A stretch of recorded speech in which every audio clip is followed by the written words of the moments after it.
sekarang kita berada di tepian pantai di Dungun Terengganu. Betul. Menikmati Durian King. Sesedap-sedap dan secantik durian ni sebenarnya Dr. Syirah ada yang lagi cantik dan lagi best lagi, iaitu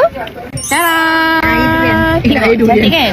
ini adalah 1 gram emas 99.9 keluaran Public Gold. Okay, so every time Public Gold ni ada satu season ke festive ke, dia mesti akan keluarkan design baru. Sampai tak larat kita nak kejar design 1 gram dia kan. Dan 1 gram ni kita boleh dapat macam mana? Kita boleh dapatkan dengan cara menabung di akaun emas Gap Public Gold, iaitu kita menabung sikit-sikit serendah RM100. Cukup 1 gram boleh terus keluarkan item design yang durian comel cantik ni. So kepada pecinta durian, sambil-sambil kita menikmati, okay, durian dah sedap, lepas tu makan pula ada emas durian ni kan, lagi sedap.